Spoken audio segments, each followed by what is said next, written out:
बिस्मिल्लाहिर्रहमानिर्रहीम। Dear students, अस्सलाम वालेकुम। इंफॉर्मेशन सिक्योरिटी में आज जो टॉपिक हम पढ़ेंगे, सिक्योरिटी डिज़ाइन प्रिंसिपल्स। इससे क्या मुराद है? जब भी हम कोई सिस्टम हमारा कोई ऐसा हो जिसको हम सिक्योर करना चाह रहे हों और उसके लिए हम कोई प्लानिंग, कोई मॉडल, कोई भी सिक्योरिटी लॉन्च करते हैं, तो वो सिक्योरिटी डिप्लॉय करने से पहले, डिप्लॉय करते वक्त हमें कौन कौन से रूल्स एंड रेगुलेशंस, कौन कौन से पॉइंट्स हैं जिनको टेक केयर करना है, जिनको कंसिडर करना है, वो कौन से प्रिंसिपल्स हैं, वो कौन से कवानीन हैं जो कि इम्पॉर्टेंट हैं। Despite years of research and development, it has not been possible to develop security design and implementation techniques that systematically exclude security flaws. कि जनाब सारे ही फ्लॉज उसमें से एक्सक्लूड हो जाएं, ऐसा पॉसिबल नहीं है। And prevent all unauthorised action, और हर किस्म के अनऑथराइज्ड एक्शंस को प्रिवेंट कर लिया जाए, उससे बचत हो जाए। होता क्या है, जैसे जैसे सिक्योरिटी लेवल इंक्रीज होता है वैसे ही जो अटैक्स हैं उनका लेवल भी बढ़ जाता है। ठीक है, जो अटैकर हैं, जो हैकर हैं, वो भी नए नए तरीके, नए नए अटैक के मेथड अडॉप्ट करते रहते हैं, उनको अटैक करने के नए नए रास्ते मिलते रहते हैं। In the absence of such foolproof techniques, it is useful to have a set of widely agreed design principles that can guide the development of protection mechanism. जो भी हमारा प्रोटेक्शन मैकेनिज्म है, जो भी हमारा सिक्योरिटी का plan है, उसको लॉन्च करने के लिए कुछ प्रिंसिपल्स हैं। ठीक है जी, कि जब भी हमने सिक्योरिटी मैकेनिज्म अप्लाई करना है तो ये प्रिंसिपल्स अगर टेक केयर करेंगे तो हमारा जो सिक्योरिटी मैकेनिज्म है वो ज़्यादा बेटर होगा, ज़्यादा उसकी परफॉर्मेंस अच्छी होगी। The national centre of academic excellence in information assurance और cyber defence, which is jointly sponsored by the US National Security Agency and the US Department of Homeland Security, list the following as fundamental security design principles। ये US की कोई security agencies हैं, वो departments, जो security के departments हैं, वो दो तीन डिपार्टमेंट्स मिलके उन्होंने ये लिस्ट इशू की है डिज़ाइन प्रिंसिपल्स की, कि इन डिज़ाइन प्रिंसिपल्स को टेक केयर करना है whenever you want to apply some security mechanism। और ये जो रेफरेंस दिया गया है NCAE 13, ये क्या जी, ये कोई उनका मतलब रिसर्च पेपर होगा जिसमें उन्होंने ये सारे पॉइंट्स प्रपोज किए थे, ये सिक्योरिटी डिज़ाइन प्रपोज किया था, या उनका कोई पेपर होगा, वाइट पेपर होगा, जून 2013 में। कौन कौन से पॉइंट्स हैं? Economy of mechanism, fail safe defaults, अभी हम इसको डिटेल में डिस्कस करेंगे। Complete mediation, open design, separation of privileges, least privilege, least common mechanism, psychological acceptability, isolation, encapsulation, modularity, layering, least astonishment, ये हैं पॉइंट्स इसके। The first 8 listed principles were first proposed in SALT 75 and have withstood the test of time। तो ये पहले जो 8 principles हैं, ये इससे पहले भी, यानी कि ये जो 13 पॉइंट्स प्रेजेंट किए गए, उससे पहले 8 प्रेजेंट हो चुके थे। ठीक है जी, वो साल्जर और स्कॉर्डर ने वो प्रेजेंट किए थे 1975 में, और ये 8 को एक्सटेंड किया 13 में, बाद में 2013 में। अब हम इन प्रिंसिपल्स को देखते हैं कि ये प्रिंसिपल्स क्या हैं, इनमें हम कौन सी चीज़ें टेक केयर करेंगे। सबसे पहला प्रिंसिपल है economy of mechanism. Economy of mechanism means that the design of security measures embodied in both hardware and software should be as simple and small as possible. जितना हम सिक्योरिटी को complex करते जाएंगे, जितना कॉम्प्लेक्स करेंगे उतना उसमें वल्नरेबिलिटीज आती जाएंगी। ठीक है जी। कोडिंग का भी प्रिंसिपल है, जब आप कंप्यूटर प्रोग्रामिंग लैंग्वेज में कोडिंग कर रहे होते हैं उसका भी कानून ये है कि आप अपने कोड को सिंपल और क्लीन रखें। तो यहां पर भी ये कानून है इकोनॉमी ऑफ मैकेनिज्म में कि आपकी जो सिक्योरिटी मैकेनिज्म है वो सिंपल भी होना चाहिए और स्मॉल भी होना चाहिए, एफिशिएंट हो, सिंपल हो, स्मॉल हो। The motivation for this principle is that relatively simple small design is easier to test and verify. आप उसको इजीली टेस्ट कर सकते हैं। Is it effective, is there any flaw or not. ठीक है जी। तो दो हो सकते हैं आपके पैरामीटर्स, या तो आप सिंपल बनाएं या कॉम्प्लेक्स बनाएं, लेकिन जो आपका सिक्योरिटी मैकेनिज्म है that should be simple enough. The more complex the mechanism the more likely it is to possess exploitable flaws and vulnerabilities. जितना वो कॉम्प्लेक्स होगा उतना उसमें फ्लॉज भी आएंगे, अटैकर उसको एक्सप्लॉइट भी कर सकेंगे, उसमें वल्नरेबिलिटीज भी क्रिएट होती चली जाएंगी। Simple mechanism tends to have fewer exploitable flaws and require less maintenance. उसमें flaws भी नहीं आएंगे, सिंपल मैकेनिज्म है, स्मॉल है, उसको टेक केयर किया जा सकता है, उसको टेस्ट किया जा सकता है, और उसकी मेंटेनेंस पे भी कम एफर्ट और रिसोर्सेज डिप्लॉय करना पड़ेंगे। In practice this is perhaps the most difficult principle to honour. लेकिन इसको इम्प्लीमेंट करना, इस प्रिंसिपल को टेक केयर करना बहरहाल ये मुश्किल है। मुश्किल इस तरह से कि चैलेंजिंग है। आपको बड़ा सोच समझ के, बड़ी प्लानिंग के साथ, वेल थॉट प्लान के साथ आप अपने सिक्योरिटी मैकेनिज्म को सिंपल और स्मॉल रख सकते हैं। Next is fail safe default. अब ये स्टेट्स हैं डिफरेंट, देखते हैं ये क्या स्टेट्स हैं। Fail safe default states that unless a subject is given explicit access to an object, it should be denied access to that object. अब कोई भी रिसोर्स है, कोई भी जो हमारे रिसोर्सेज होते हैं, हार्डवेयर, सॉफ्टवेयर, इंफॉर्मेशन, वो जब किसी ऑब्जेक्ट को एक्सेस दी जाती है तो should be denied access to that object. वो स्टार्टिंग पे वो डिनाई करना चाहिए। इससे क्या मुराद है? Means that access decisions should be based on permission. ये नहीं है कि फ़र्ज़ करें आपके घर का, मैं आपको एग्जांपल देता हूँ, आपके घर का खारजी दरवाज़ा है, आउटडोर है, जो बिल्कुल जिसे हम गेट कहते हैं। अंदर वाले रूम्स के तो सम टाइम जो कॉमन रूम्स हैं उनके जो डोर हैं वो ओपन होते हैं, लेकिन जो आपका एक्सटर्नल गेट है जिसे खारजी दरवाज़ा कहते हैं, अगर वो ओपन है तो आप सबको समझ लें कि इन्वाइट कर रहे हैं, you can enter the house, जो भी अटैकर हैं। ठीक है। तो जो आपकी एक्सेस है, एक्सेस डिसीजन है, वो परमिशन के ऊपर बेस करने चाहिए। बाय डिफॉल्ट वो डिनायल होना चाहिए। ठीक है जी। This principle requires that the default access to an object is none. जो डिफॉल्ट एक्सेस है वो नन है। गेट आपका क्लोज है, outer gate. Whenever want to enter your house he or she have to take permission, फिर आप gate open करेंगे। ठीक है जी।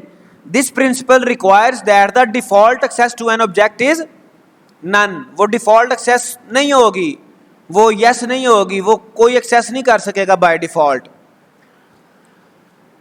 That is the default situation is lack of access and the protection scheme identifies conditions under which access is permitted. किसको permit करना है?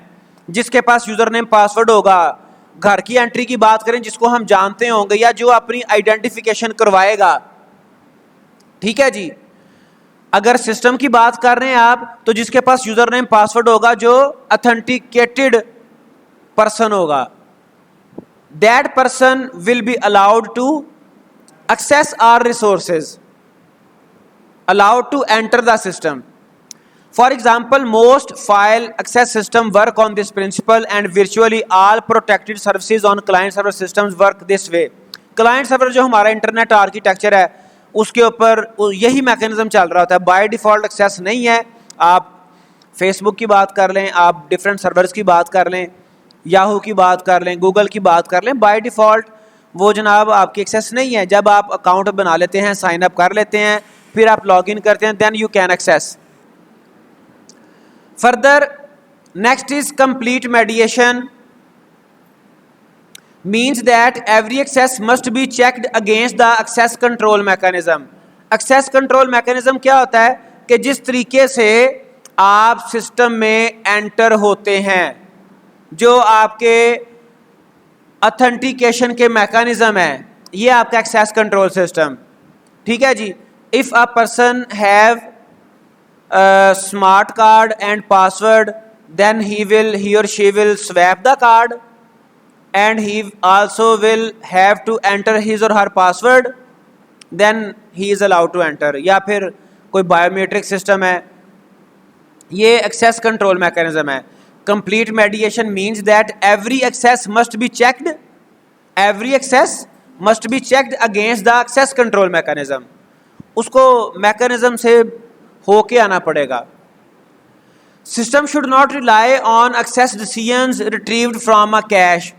Cash से क्या मुराद है कि पहले कोई बंदा एंटर हुआ था, उसके क्रेडेंशियल सेव थे सिस्टम में टेम्परेरी बेसिस पे, तो वो उसकी बेस पे एक्सेस आप अलाउ नहीं करेंगे.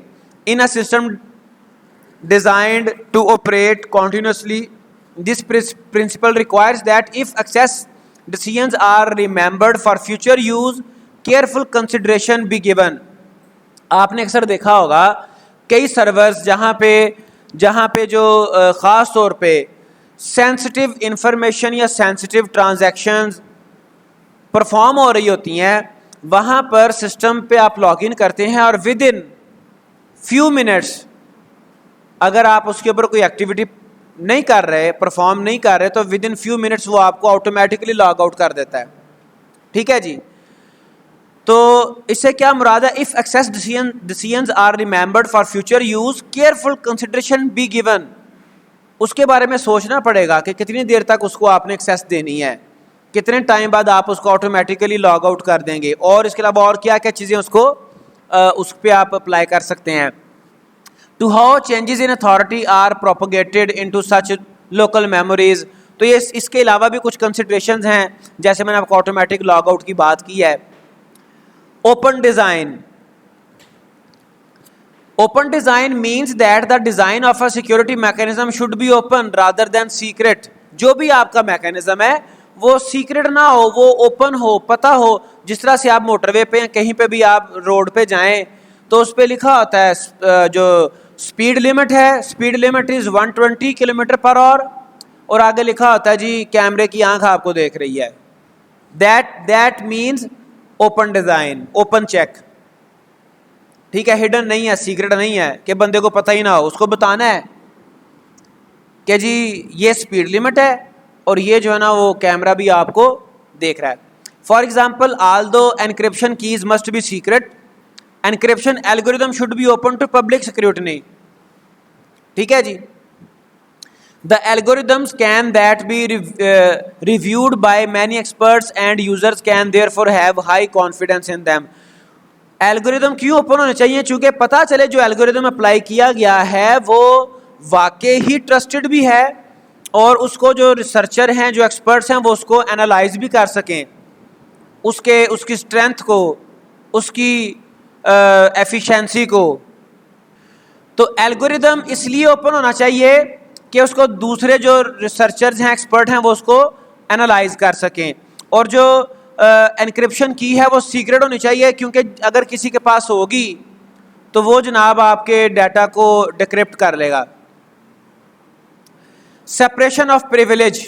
Separation of privilege is defined as a practice in which multiple privilege attributes are required to achieve access to a restricted resource. अब इससे क्या मुराद है? हमारे जो रिस्ट्रिक्टेड रिसोर्सेज हैं उनको एक्सेस करने के लिए प्रिविलेज रिक्वायर्ड होंगे. ठीक है. और उन प्रिविलेजेस की बेस पे रिसोर्सेज या उसके ऊपर जो एक्शन परफॉर्म करने हैं वो प्रिविलेज की बेस पे एक्सेस मिलेगी. A good example of this is multi factor user authentication which requires the use of multiple techniques such as password, a smart card and a thumb impression to authorise the user. तो multi factor जो authentication है ये इसकी एक example है. आप देखें हमारे अक्सर सर्वर्स ने मल्टी फैक्टर अथेंटिकेशन या फिर लॉगिन सिस्टम लॉन्च कर दिए गए हैं आपके कई बैंकिंग सिस्टम पे। जब आप इवन कोई ट्रांजैक्शन पर करते हैं ऑनलाइन या फिर आप क्रेडिट कार्ड से अपने डेबिट कार्ड से ट्रांजैक्शन करते हैं तो आपको आपके मोबाइल पे पहले मैसेज आता है, if you want to perform this transaction or not, if you are performing or someone else using your card illegally. ठीक है जी, that is separation of privilege. The term is also now applied to any technique in which a program is divided into parts that are limited to the specific privileges they require in order to perform a specific task. तो sometime अगर एक ही programme को different parts में divide किया गया है और उसके डिफरेंट पार्ट्स को एक्सेस करने के लिए प्रिविलेज रिक्वायर्ड है तो उसको भी सेपरेशन ऑफ प्रिविलेज में कंसिडर किया जाता है। This is use to mitigate the potential damage of a computer security attacks. तो इसको कंप्यूटर सिक्योरिटी अटैक्स को मिटिगेट करने के लिए, काउंटर करने के लिए, उसका मुकाबला करने के लिए यूज किया जाता है। One example of this latter interpretation of the principle is removing high privilege operation to another process and running that process with the higher privileges required to perform its task. आप देखें, आप जब online transactions कर रहे होते हैं या कोई सेंसिटिव ट्रांजैक्शन कर रहे होते हैं तो एक है आपकी ऑथेंटिकेशन। ठीक है जी, आपने यूजर नेम पासवर्ड लगाया, आप सिस्टम में एंटर हो गए। अब जब कोई सेंसिटिव ट्रांजैक्शन करनी है तो उसके लिए सेपरेट आपको कोई मैकेनिज्म पास करना पड़ेगा। आपके मोबाइल पे कोई वन टाइम पासवर्ड आ जाएगा, ठीक है जी, या फिर आपके मोबाइल पे कोई मैसेज रिसीव होगा, कोई डिजिट्स यानी कि कोई की रिसीव होगी, आपको वो की एंटर करना पड़ेगी। That is some extra security. ठीक है, अगेन देखें लेटर इंटरप्रिटेशन में क्या है, removing high privilege operation to another process. जो आपका हाई प्रिविलेज हायर सेंसिटिव आपका डाटा है या कोई फंक्शन है तो उसके ऊपर आप एक extra layer of security apply कर देते हैं। एक और एग्जांपल आप देखें, जो हमारे सिंपल एक बोर्ड की वेबसाइट है आपकी, लाहौर बोर्ड की या किसी भी बोर्ड की, उसके ऊपर जो रिजल्ट देख सकते हैं, जिसके पास रोल नंबर है वो रिजल्ट देख सकता है। ठीक है जी, आपको रोल नंबर का पता, रोल नंबर लिखे एंटर करें, रिजल्ट आ जाएगा। लेकिन आप देखें अगर किसी ने पेपर रीचेक के लिए अप्लाई किया, ठीक है जी, अब पेपर रीचेक उसका हुआ, मार्क्स उसके बढ़ गए, अब कोई आम यूजर वो मार्क्स बढ़ा सकता है? जो सिस्टम का कोई एडमिन होगा जिसके पास कोई क्रेडेंशियल्स होंगे वही मार्क्स को बढ़ाएगा ना, तो उसके लिए एक एक्स्ट्रा से एक्सेस मैकेनिज्म है। ठीक है जी, तो ये भी उसकी एक एग्जांपल हो सकती है। फिर मैंने आपको बैंकिंग सिस्टम से एग्जांपल दे दिया, जब आप कोई ट्रांजैक्शन परफॉर्म करना चाह रहे हैं तो उसके लिए आपको सेपरेट एक वन टाइम पासवर्ड इशू किया जाता है या फिर कोई की इशू की जाती है। On the other hand, day to day interfaces are executed in a lower privileged process. जो कोई high risk high privileged operations हैं वो उनके लिए स्पेशल मैकेनिज्म है, एक और एडिशनल, स्पेशल एंड एडिशनल। और जो डे टू डे एक्शंस हैं, डे टू डे एक्टिविटीज हैं, वो लो प्रिविलेज्ड प्रोसेस के साथ ही परफॉर्म हो रहे हैं। बात समझ आई? मिसाल के तौर पे आपकी फिजिकल सिक्योरिटी होती है, जहाँ पे कोई पर्सनैलिटी बैठी हुई है, फ़र्ज़ करें कोई गैदरिंग है कहीं पे, पब्लिक आ रही है, उसके लिए चेकिंग हो रही है, जो सिक्योरिटी पर्सनल्स हैं वो उनको चेक कर रहे हैं, उनको फिजिकली भी चेक कर रहे हैं, उनको डिटेक्टर से भी गुजार रहे हैं। लेकिन कोई पर्सनैलिटी है, किसी भी किस्म की पॉलिटिकल है, कोई भी फेमस पर्सनैलिटी, उस तक जाने के लिए फिर दोबारा से चेकिंग हो रही है या दोबारा से उसको थॉरो चेकिंग कर रहे हैं। ठीक है जी, ये उसकी एक और एग्जांपल हो सकती है। लेकिन बाकी जो हमारी पब्लिक है, जो लोअर प्रिविलेज्ड प्रोसेस है, लोअर प्रिविलेज्ड एरिया है, वहां पर लोग simple one layer of checking से गुजर के वहां पे आ रहे हैं। लेकिन जब आगे जाना है फिर उसके लिए दूसरी एक और लेयर है, वो ज्यादा स्ट्रिक्ट है। Next is least privilege. Privilege वैसे बाय द वे प्रिविलेज कहते हैं अथॉरिटी को, मतलब हम कहते हैं ना कि मेरे पास ये राइट है, प्रिविलेज है, आई कैन डू दिस। ठीक है जी, I am allowed to do this, that is mean of privilege. Least privilege means every process or user of the system should operate using the least set of privileges necessary to perform the task. अब इससे क्या मुराद है? इससे मुराद ये है कि फ़र्ज़ करें कोई किसी पर्सन ने कोई सिस्टम को एक्सेस करना है और उसका जिस एरिया तक काम है आप उसको उस एरिया तक ही एक्सेस दें.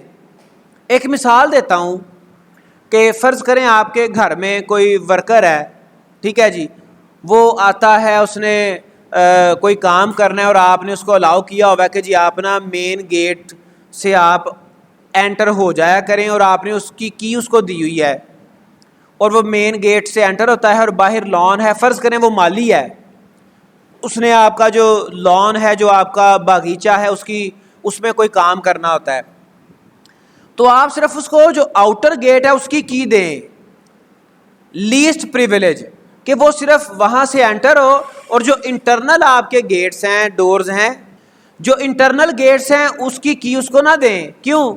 उसकी वजह यह है कि जो इंटरनल है वहाँ पर तो उसका काम ही नहीं है, वो माली है, उसका काम सिर्फ बागीचे तक है, वो वहाँ तक सिर्फ रिस्ट्रिक्टेड होना चाहिए. ये है लीस्ट प्रिविलेज. जिस बंदे को जो आपने टास्क दिया हुआ है उसको मिनिमम लीस्ट प्रिविलेज अलाउ करें जिससे वो अपनी ड्यूटी, अपना टास्क मुकम्मल कर ले, और उससे ज़्यादा प्रिविलेज उसको अलाउ ही ना करें. A good example of this principle is role based access control. Role based क्या मुराद है? आप रोल असाइन कर दें. कोई टीचर है, टीचर रोल है, कोई स्टूडेंट है, कोई एडमिन है, ठीक है जी, कोई मैनेजर है, कोई वर्कर्स हैं, तो आप उनके रोल असाइन कर दें और उन रोल्स की बेस पे उनके प्रिविलेजेस सेट करें, उनको एक्सेस दें. Each role is assigned only those permission needed to perform its functions. सिर्फ उतना ही, हर रोल को उतनी ही एक्सेस दें जो उसके फंक्शन परफॉर्म करने के लिए ज़रूरी है. Least common mechanism. Least common mechanism means that the design should minimize the functions shared by different users, providing mutual security. Different users के साथ आप functions को share ना करें, ठीक है जी. Common mechanism ना बनाएं कि सारे ही किसी खास function को डाटा को access कर रहे हैं, common people access कर रहे हैं. Minimize the amount of mechanism common to more than one user and depended on by all the users. It also reduces the number of unintended communication paths and reduces the amount of hardware and software on which all users depend. इसमें साथ ये भी शामिल है कि आपके जो communication path हैं जिनके ज़रिए से किसी सिस्टम को एक्सेस किया जाना है या फिर सॉफ्टवेयर या हार्डवेयर, उसकी जो एक्सेस है वो भी रिड्यूस कर दें. ताकि एक एग्जांपल देता हूँ. फ़र्ज़ करें एक सिस्टम है, वो एक यूज़र यूज़ कर रहा है. अगर उस सिस्टम को यूज़ करते हुए कोई प्रॉब्लम आती है तो जो उसको सिस्टम को यूज़ कर रहा था वही रिस्पॉन्सिबल होगा. अगर एक कॉमन सिस्टम है जिसको सारे यूज़ कर रहे हैं, उस सिस्टम को यूज़ करते हुए कोई अटैक हो गया, कोई फ़र्ज़ करें कि प्रॉब्लम हो गई, तो आप किसको देखेंगे, किसका जो है वो किसको आप पूछेंगे? बात समझ आई है ना? तो वो फिर मतलब उसको टैकल करना, मैनेज करना ज़रा प्रॉब्लमेटिक होगा. Psychological acceptability. अब ये साइकोलॉजिकल एक्सेप्टेबिलिटी से क्या मुराद है कि कोई भी सिस्टम जब डिप्लॉय होता है तो उसमें लोगों के जहन में साइकोलॉजिकल एक समझ लें कि प्रेशर आता है या फिर उसके अगेंस्ट वो स्टैंड होते हैं. अगर उनको ये फील हो कि इससे हमारे अपने मफादात पे कोई प्रॉब्लम आएगी. हमें आज भी पता है कि जब आज से कोई 10 साल पहले इंस्टीट्यूशंस में या फिर डिफरेंट डिपार्टमेंट्स में जब मैनुअल सिस्टम से ऑनलाइन सिस्टम शुरू हुआ, उस वक़्त वहाँ पर जो लोग काम कर रहे थे, ख़ास तौर पे जो पुराने लोग थे, जिनको ऑनलाइन सिस्टम का, कंप्यूटर का नहीं आइडिया था, वो उसके बारे में बड़े डाउटफुल थे. वो साइकोलॉजिकली उसको एक्सेप्ट नहीं कर रहे थे कि शायद इसकी वजह से हमारी जॉब खतरे में ना पड़ जाए, शायद ऐसे ना हो जाए, हमें तो सिस्टम का पता नहीं है, हमें तो कंप्यूटर नहीं चलाना आता. ठीक है जी, that is psychological acceptability. Psychological acceptability implies that the security mechanisms should not interfere improperly with the work of users. एक तो वो पहले से ही नई चीज से हर बंदा अफ्रेड होता है, एक तो वो पहले से साइकोलॉजिकल डिस्टर्ब हो सकते हैं, दूसरा अगर आप उनको इंटरफेयर कर रहे हैं इम्प्रॉपरली तो फिर वो ज्यादा अफेक्ट होगा. while at the same time meeting the needs of those who authorize access. आपने वो एक्सेस को भी ऑथोराइज करना है, लेकिन जो लोग उससे रेलिवेंट नहीं है उनको आप इम्प्रॉपरली उनको भी डिस्टर्ब ना करें ताकि वो साइकोलॉजिकली उनको ज़्यादा चैलेंजिंग फील ना हो. If security mechanism hinder the usability or accessibility of resources user may opt to turn off those mechanism. अगर समटाइम ऐसा होता है कि कोई भी काम आप परफॉर्म कर रहे हैं, ये जो है वो दावा ये था कि जी ये जो हमारा नया सिस्टम है ये काम को एफिशिएंट कर देगा. अब वही नया सिस्टम अगर हिंड्रेंस क्रिएट कर रहा है, अगर प्रॉब्लम क्रिएट कर रहा है, फिर आप क्या कहेंगे? आप कहेंगे इससे तो अच्छा था कि पुराना ही सिस्टम चलता रहे. ठीक है जी, तो क्या करेंगे लोग? Users may opt to turn off those mechanism. ठीक है, मिसाल के तौर पे कोई किसी जगह पे फ्रीक्वेंट ऐसा होता है कि जी वहाँ पे जनाब कोई फायर लग जाती है, आग लग जाती है, कोई वर्क एरिया है, कोई फैक्ट्री है, तो वहाँ पे उन्होंने पहले मैनुअल सिस्टम था, उनके पास सिलेंडर्स थे, उनके पास जो भी उसको आग को बुझाने वाली चीज़ें थी. ठीक है जी, वो उसको यूज़ करते हुए चंद मिनट्स में, थोड़े टाइम में वो उसको आग पे काबू पा लेते थे. अब क्या हुआ जी? अब उन्होंने पैसा खर्च किया, ऑटोमेटिक सिस्टम डिप्लॉय हो गया. अब क्या हुआ? अब वो ऑटोमेटिक सिस्टम 10 में से 7 दफ़ा 8 दफ़ा सही काम करता है, 1-2 दफ़ा वो फेल हो जाता है. वो कहते नहीं इस तो चंगा थे इसी के बंदा पुराना सिस्टम यूज़ कर लवे. ठीक है जी, what it means? If security mechanism hinder the usability or accessibility of resources users may opt to turn off those mechanisms. So the next step is, next point to consider is isolation. Isolation कहते हैं, isolation अब आपको idea है, isolation word बड़ा common हो गया है corona की वजह से. आइसोलेशन कहते हैं कि अकेला हो जाना, अकेला कर देना.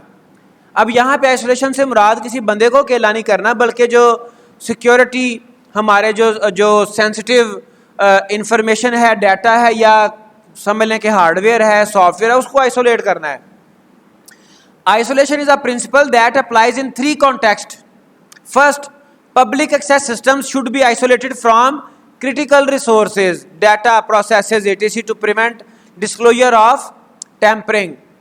जो पब्लिक सिस्टम्स हैं, पब्लिक एक्सेस सिस्टम, उनको आप सेंसिटिव इंपॉर्टेंट डाटा से सेपरेट कर दें.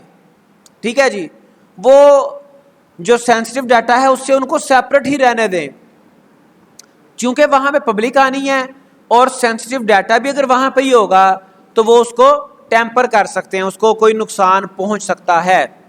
इन केसेस वेयर द सेंसिटिविटी और criticality of the information is high, organisations may want to limit the number of systems on which that data are stored and isolated them either physically or logically.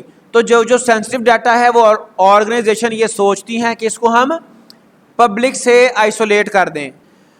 तो जो ज़्यादा sensitive और critical data है उसको isolate किया जाता है from public access. पहला आइसोलेशन का जो कॉन्टेक्स्ट है वो ये है. Second, the processes and files of individual users should be isolated from one another except where it is explicitly desired. जो मेरा डाटा है, जो आपका डाटा है, वो आपके पास हो, सेपरेट हो, आइसोलेटेड हो. फिर उसने प्रीवियसली भी ये बता दिया, आइसोलेटेड में भी फिजिकली और logically.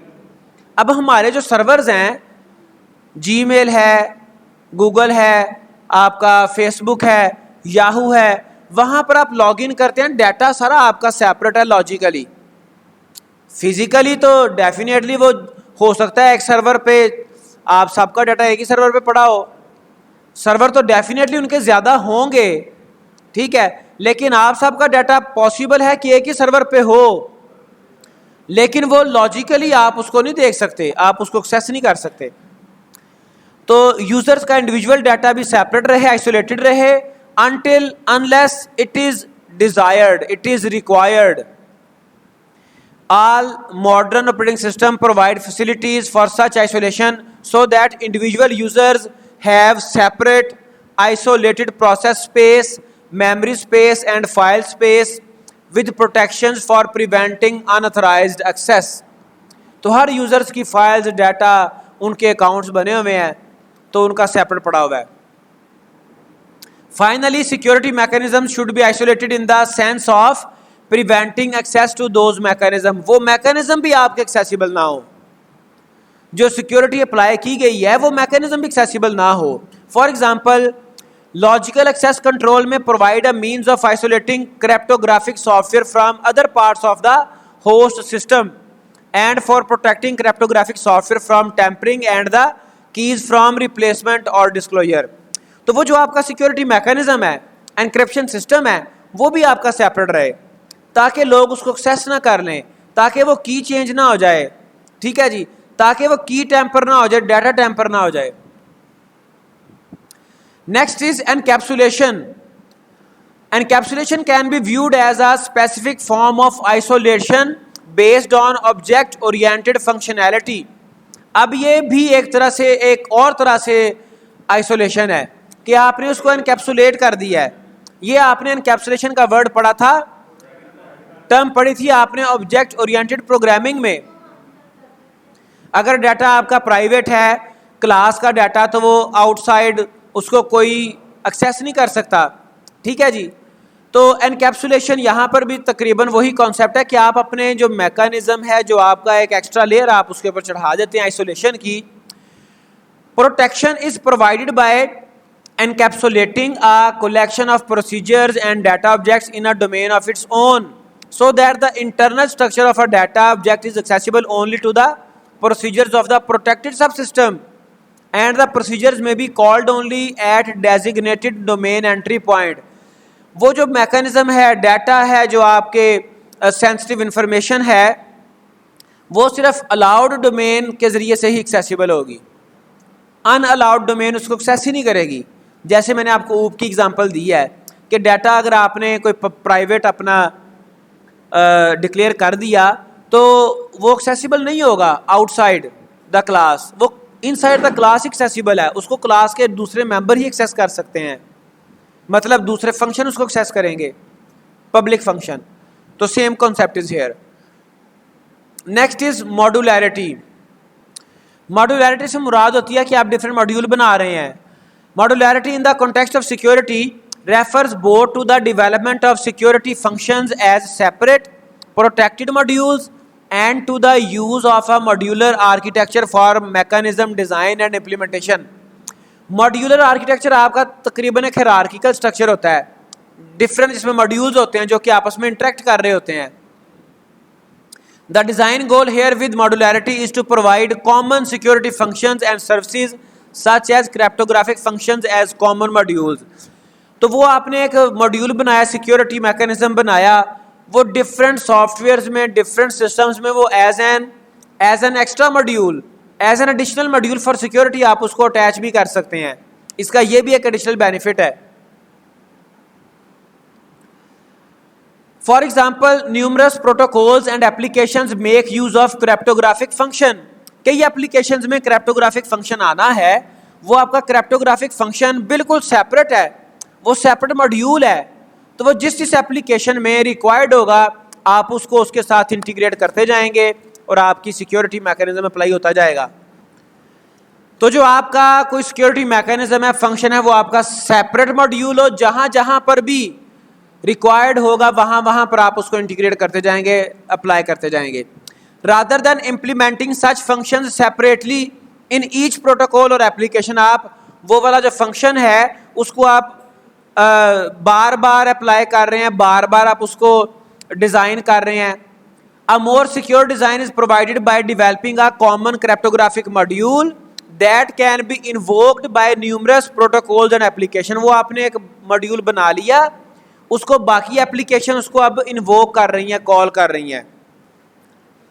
The security design should be modular so that individual parts of the security design can be upgraded without the requirement to modify the entire system.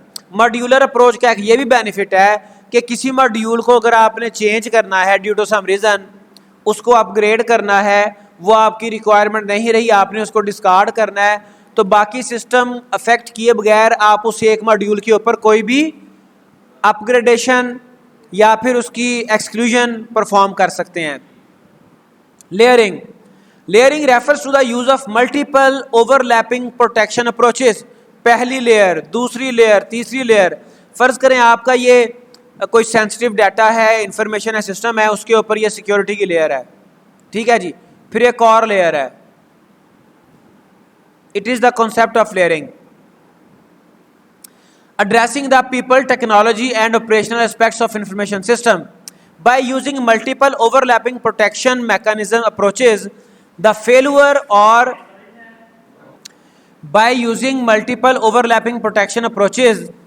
failure or circumvention of any individual protection approach will not leave the system unprotected. अगर एक layer आपकी वो break होती है, attacker उसको destroy करता है, ठीक है जी, तो अगली लेयर आपके सिस्टम को प्रोटेक्ट करने के लिए अवेलेबल है. आपका सिस्टम अनप्रोटेक्टेड नहीं रहता. Least astonishment. एस्टोनिशमेंट कहते हैं हैरान होना, परेशान होना. Least astonishment means that a program और user interface should always respond in the way that is least likely to astonish the user. उसका बिहेवियर ऐसा हो कि यूजर की एक्सपेक्टेशंस के बियॉन्ड ना हो, ठीक है जी, अकॉर्डिंग टू एक्सपेक्टेशन हो. For example, the mechanism for authorization should be transparent enough to a user that the user has a good intuitive understanding of how the security goals map to the provided security mechanism. जो आपका गोल था, फर्ज करें कोई special personality है, वो कहता है जी ये सिक्योरिटी अप्लाई कर दें, एक ये सिक्योरिटी अप्लाई कर दें. मतलब कि मेरे पास फिजिकली कोई बंदा ना आए, ठीक है. दूसरा एक ऑपरेटर बिठा दिया जो उसका लोकल PTCL फ़ोन था, मुझे कोई डायरेक्ट बंदा कॉल ना करे जिससे मैं बात नहीं करना चाहता. ये दो उसने काम कहे, ठीक है जी. अब होना तो ये चाहिए कि वो जो ऑपरेटर बैठा हुआ है फ़ोन के ऊपर, वो कॉल सुने और आके अपने बॉस को बताए कि जी फ़लाँ बंदा है, ये नाम है उसका, वो आपसे बात करना चाहता है, ठीक है. तो वो उसको जो है वो बात करना चाहे तो कर ले, वरना रिफ्यूज़ कर दे. अब फ़र्ज़ करें वो बंदा जनाब कोई भी कॉल ही नहीं सुन रहा, ऑपरेटर कॉल सुन ही नहीं रहा, और वो इसका कोई इंपॉर्टेंट कॉल थी, शाम को इसे पता चलता है कि जी वो फ़लाँ बंदे ने कॉल की थी, इंपॉर्टेंट था. तो व्हाट डज़ इट मीन कि वो बड़ा हैरान होगा कि मैंने इसे कहा कुछ और था, ये कुछ और कर रहा है. लीस्ट एस्टोनिशमेंट, कि यूज़र एस्टोनिश ना हो, परेशान ना हो, हैरान ना हो कि ये कहा कुछ और था, किया कुछ और जा रहा है. जो आपका सिक्योरिटी गोल हो उसके अकॉर्डिंग ही सिक्योरिटी मैकेनिज्म अप्लाई होना चाहिए. तो ये हमारा आज का टॉपिक था, डिज़ाइन प्रिंसिपल्स, ठीक है जी. If you have any question you can ask.